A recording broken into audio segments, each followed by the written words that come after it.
I never thought a single night in a hospital could completely transform the entire direction of my life. My name is Daniel Matthews. I'm 41 years old, and for the past decade, I've been what people call an absent father. Career success was my religion, ambition my compass. My investment firm in Boston was thriving, my portfolio expanding, my reputation in finance impeccable. But my 11-year-old son, Tyler, I barely knew him. This is the story of one night that changed everything, a reward I never expected, and the discovery of what it truly means to be a father. It was early December, a frigid Tuesday evening, when I received the call that made my heart stop. It was 9 p.m. I was in my downtown office reviewing quarterly reports when my ex-wife Jennifer called. "Tyler's in the hospital," she said, her voice tight with fear and exhaustion. "Severe pneumonia. His oxygen levels dropped dangerously low. They've admitted him to ICU. I'm here alone, Daniel. I need you here. If you want to discover real stories about fatherhood that could change your life priorities, subscribe to this channel now, because we share authentic experiences showing how even the most lost can find their way back to their children. And if this content already seems valuable, leave your like so more people can find these life-transforming lessons." My first instinct, I'm ashamed to admit, was to check my calendar. I had a crucial presentation scheduled for 8 a.m. the next morning with potential investors from Singapore, something I'd been preparing for months. But something in Jennifer's voice, the raw panic she was trying to hide, broke through my normal calculations. "I'm coming now," I said, grabbing my keys. "Which hospital?" 25 minutes later, I was rushing through the doors of Massachusetts General Hospital, my heart pounding not just from running through the parking garage, but from a fear I didn't want to name. I found Jennifer in the pediatric ICU waiting room, her face pale, eyes red from crying. "They have him on oxygen," she said when she saw me. "The doctor said if we'd waited another few hours—" She didn't finish the sentence, but she didn't need to. We sat together in the sterile waiting room, surrounded by other worried families, harsh fluorescent lights, and the smell of disinfectant. For the first time since our divorce 4 years ago, we sat together in a silence that wasn't filled with mutual accusations. "Thank you for coming," Jennifer finally said quietly. "I know you probably had important meetings." Her words hit me harder than she intended. Is that really what she thought of me? Of course it was, because that's who I'd been. The father who showed up for 2 of Tyler's 11 birthdays. The father who missed school plays, soccer games, parent-teacher conferences. The father who sent child support checks on time every month but forgot to call for weeks. Sitting in that waiting room, waiting to hear if my son would be okay, I saw myself with brutal clarity for the first time. And what I saw shamed me. Write in the comments, "Present, if you believe time spent with children matters more than money earned for them." Your engagement helps me create better content about real fatherhood. After an hour, a doctor came out to update us. "Tyler is stable now," Dr. Chen said, her expression serious but reassuring. "The pneumonia is severe, affecting both lungs. We've started aggressive antibiotic treatment and respiratory therapy. He'll need to stay in ICU for at least 48 hours for close monitoring. The next 24 hours are critical." "Can we see him?" Jennifer asked, her voice breaking. "Yes, but only one visitor at a time in ICU. He's awake, but very weak and frightened. It would actually be beneficial if one of you could stay with him through the night. Children in respiratory distress often panic when they're alone, which makes the breathing worse." Jennifer automatically started to respond, but I interrupted her. "I'll stay," I said, the words coming out before I could overthink them. Jennifer looked at me with surprise. "Are you sure? What about your Singapore presentation tomorrow?" "I'll reschedule it," I said simply. And in that moment, for the first time in years, something fundamentally shifted inside me. The investors could wait. The deal could wait. But my son needed me now, tonight, this moment. And no amount of money was worth missing that. They led me to Tyler's room in the ICU. He was lying in the hospital bed, looking so small and fragile in the oversized hospital gown, surrounded by monitors and tubes. An oxygen mask covered half his face, fogging with each labored breath. His eyes were closed, his chest rising and falling with visible effort. I sat in the uncomfortable chair beside his bed, my throat tight with emotions I'd suppressed for years. After a few minutes, Tyler's eyes opened. He looked around the room, disoriented and scared, until his gaze landed on me. I saw confusion cross his face, then something like wonder. "Dad?" he whispered through the oxygen mask, his voice muffled and weak. He seemed genuinely shocked to see me there. "I'm here, buddy," I said, taking his small hand in mine. It felt so fragile, cold despite the blankets. "How are you feeling?" "Scared," he admitted, tears forming in his eyes. "Can't breathe good. Everything hurts." I pressed the call button, and a nurse came immediately, adjusting his medication and checking his monitors. "You're doing great, Tyler," she said warmly. "The medicine will help you feel better soon. And it looks like you have your dad here with you tonight, so you're not alone." Tyler looked at me again with that same expression of disbelief. "You're staying?" he asked. "All night?" The question was so simple, but it pierced my heart like an arrow. "Yes," I said, my voice thick with emotion. "All night. I'm not going anywhere." If this detailed story about parental redemption seems valuable to you or someone you know, click subscribe and turn on notifications. This isn't fiction. These are real lessons that could literally repair broken relationships. And leave your like to ensure these important truths reach others who need them. The first few hours were difficult. Tyler's breathing was labored, each breath a visible struggle. The monitors beeped constantly, tracking his oxygen saturation, heart rate, temperature. Around midnight, his fever spiked to 103 degrees. Nurses came and went, applying cooling measures, adjusting IV medications. Through it all, I stayed in that chair, holding his hand, talking to him softly, trying to keep him calm because Dr. Chen had explained that anxiety made the breathing worse. "Tell me a story," Tyler whispered at one point, his eyes heavy with exhaustion but unable to sleep because of the breathing difficulty. "Like when I was little." Like when he was little.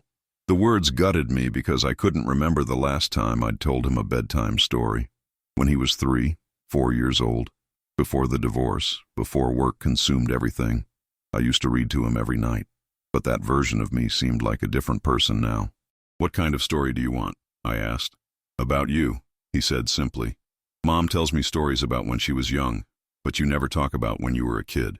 Write in the comments which element you think is most important in father-son relationships. A. Spending time together. B. Communication. C. Being there in difficult moments. Or D. Financial support. Your opinion helps me understand which aspects of fatherhood resonate most with viewers. So there, in that ICU room in the hours past midnight, I began telling my son stories about my own childhood, about growing up in a small town in Ohio, about my own father who worked 3 jobs to support us, about the dreams I had, the mistakes I made. I told him how my dad had missed most of my childhood because he was always working, how I'd promised myself I'd be different, and how, ironically, I'd become exactly the same, absent, consumed by work, emotionally unavailable.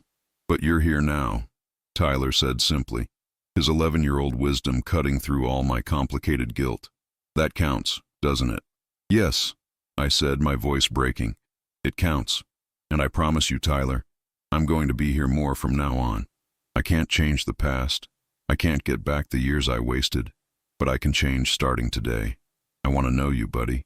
Really know you." He smiled slightly behind the oxygen mask, the first real smile since I'd arrived. "I'd like that," he whispered. "I'd like to know you too, Dad." As dawn began to break, casting soft light through the hospital window, something remarkable happened. Tyler's breathing began to ease slightly. The rasping, labored quality started to diminish. Dr. Chen came in for the morning rounds and checked all his vitals. "His oxygen saturation is improving," she said, genuine surprise in her voice. "His temperature is down. Whatever you're doing, keep doing it." Sometimes the best medicine is simply not being alone. Over the next 36 hours, I stayed by Tyler's bedside almost continuously, leaving only for quick showers and to make necessary calls, canceling my meetings. The Singapore investors were disappointed, even angry. I lost the deal. My partners at the firm were frustrated. But as I sat there watching my son slowly improve, breathing becoming easier, color returning to his face, I realized something profound. I'd spent years building wealth and losing what actually mattered. This was my chance to start rebuilding. Tyler and I talked during those long hospital hours, really talked for the first time in years. I learned he loved marine biology and dreamed of studying oceanography. I learned he was being bullied at school by an older kid but hadn't told anyone because he thought I wouldn't care. I learned his favorite teacher was Mr. Rodriguez, who taught him that it's okay to be smart even when other kids make fun of you for it. I learned my son was thoughtful, sensitive, incredibly bright, and desperately lonely.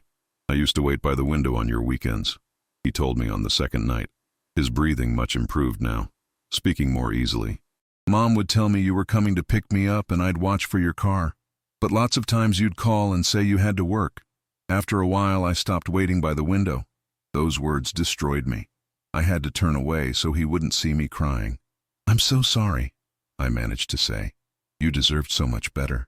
You deserved a father who showed up, who made you the priority. I can't go back and fix those times I disappointed you, but I swear to you, I'm going to do better. Starting right now. I believe you, Tyler said simply, and the trust in his eyes, despite everything, was humbling.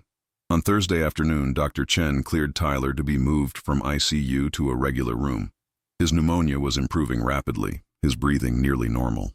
He can probably go home in 2 more days if this progress continues, she said. Then she added something that struck me. I've been practicing pediatric medicine for 15 years, and I've observed that children with parental presence during hospitalization consistently have better outcomes. It's not just psychological, it's physiological. The body heals better when we feel safe and loved. Jennifer came to visit that evening.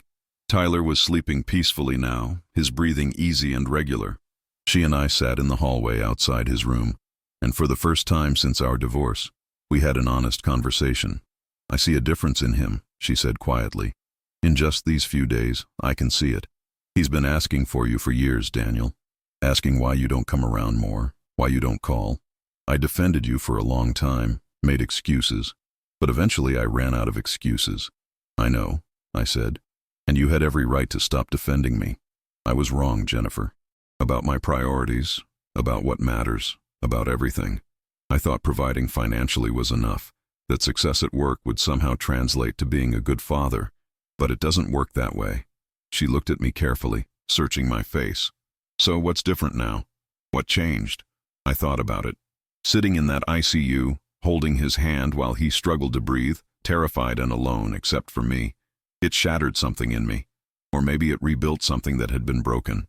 I saw with complete clarity what I'd been missing, what I'd thrown away, and I can't get those years back, but I refuse to waste another day. If you've made it this far, it's because this story spoke to you.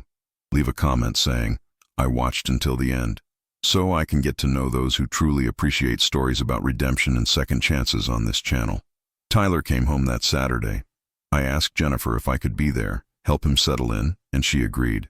I carried him inside. He protested he could walk, but I insisted, and got him comfortable on the couch with blankets, books, and his favorite movies queued up.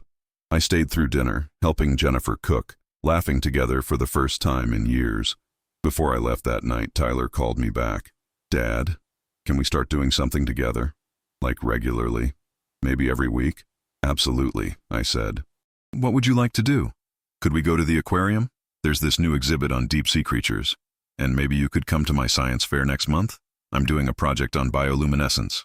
I'll be at both, I promised. And Tyler, from now on, every Wednesday evening is ours. No work, no meetings, no excuses, just us. Deal? His face lit up with a joy that made my chest ache. Deal. The reward for that night in the hospital came swiftly and profoundly. Within weeks, my relationship with Tyler transformed. We started our Wednesday tradition. Sometimes we'd go to museums. Sometimes just grab dinner and talk. Sometimes help with homework. I showed up at his science fair and watched him present his project with pride. I met his teachers, learned about his struggles and triumphs at school. I began attending his soccer games, not occasionally, but consistently. At first, Tyler was cautious, as if testing whether this new version of his father was real or temporary. But consistency convinced him. After 3 months, he started calling me just to chat, not because he had to, but because he wanted to. After 6 months, he asked if he could spend more time at my apartment, not because Jennifer asked him to, but because he genuinely wanted to be with me. After a year, when his teacher asked the class to write about their hero, he wrote about me. Reading that essay, where he described me as someone who made mistakes but had the courage to change, was one of the most humbling moments of my life. I wasn't a perfect father. I'm still not. I still make mistakes, still occasionally let work intrude where it shouldn't. But the difference is that now, when it happens, I notice and I course correct.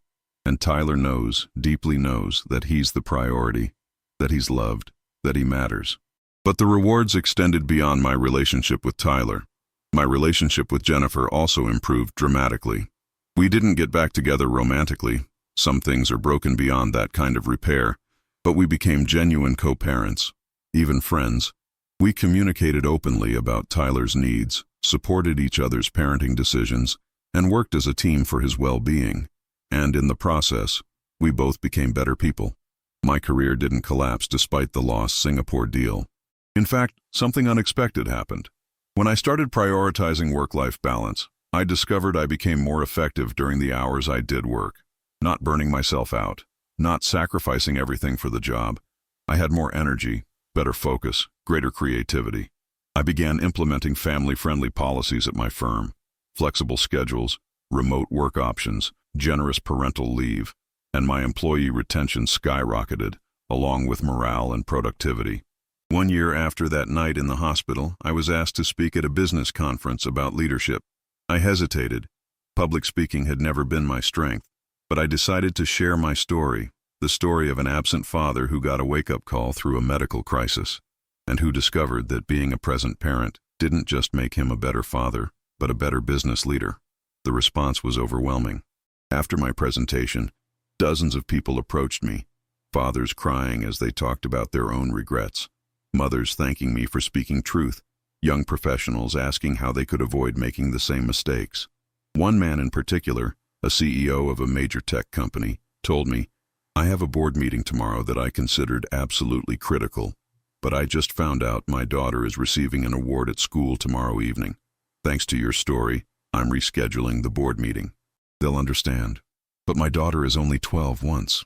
That was when I understood that the reward for that night in the hospital extended even beyond my own family. By sharing my story, my transformation, I could touch other parents struggling with the same challenges. I could help them see, before it was too late, what I'd learned the hard way. Today, 2 years after that pivotal night, Tyler is 13 years old. He's in 8th grade now, growing up too fast, but I'm not missing it. When he shows me his projects, I listen. When he tells me about his fears, I'm present. When he achieves something, I celebrate with him. And when he struggles, I'm there to support him. Recently, he asked me if I remembered that night in the hospital. "Of course I remember," I said. "Why do you ask?" "Because that was the night I got my dad back," he said simply. "I know you tried to change before, but that night, it was real. I could feel it." He was right. That night was real. It was the moment my priorities fundamentally shifted, when I saw clearly what actually mattered.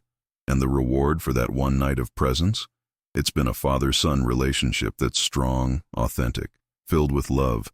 It's been trust, respect, genuine closeness that can't be bought, only earned through time, attention, and persistent presence. The people who ask me if I regret losing that Singapore deal always get the same answer. Not for a second. Money comes and goes. Business deals can be renegotiated. But that night with my son, holding his hand through his recovery, building the foundation of a real relationship, that was priceless. That was an investment that pays dividends every single day. This is your final opportunity.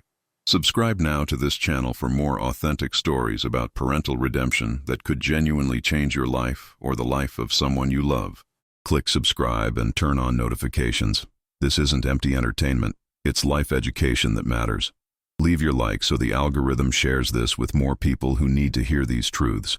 And share this video with every absent parent you know. It could literally save their relationship before it's too late. The greatest reward of being a present parent isn't immediate. It's not a transaction where you give presents and instantly receive gratitude or perfect behavior. The reward builds slowly, patiently, through thousands of small moments of trust, connection, love. It's in the way your child seeks you out in a crowd at their performance. It's in the way they say, "Dad, can I tell you something?" It's in knowing, deeply and unshakably, that you matter in your child's life, that your presence is felt, your love is believed, your support counts. If you're a parent reading this, especially if you're an absent parent justifying it with work, stress, or any other important reason, I beg you, don't wait for a crisis to change. Don't wait until your child is in the hospital or in trouble or grown and distant. Change now. Today. Put down the phone. Reschedule the meeting. Be present. Because one day, When your child is grown and moving forward in their own life, they won't remember how much you earned, what office you had, what car you drove. They'll remember whether you showed up, whether you were there, whether you saw them, heard them, loved them. That night in the hospital gave me a second chance I didn't deserve, but for which I'm eternally grateful. And the reward, a relationship with my son, a young man I truly know and who knows me, is something no amount of money could buy. That's real success. That's what actually matters. And if you're reading this and recognize yourself in my story of absence, know this. It's never too late to start being present. It's never too late to choose your child. The reward is waiting. You just have to show up.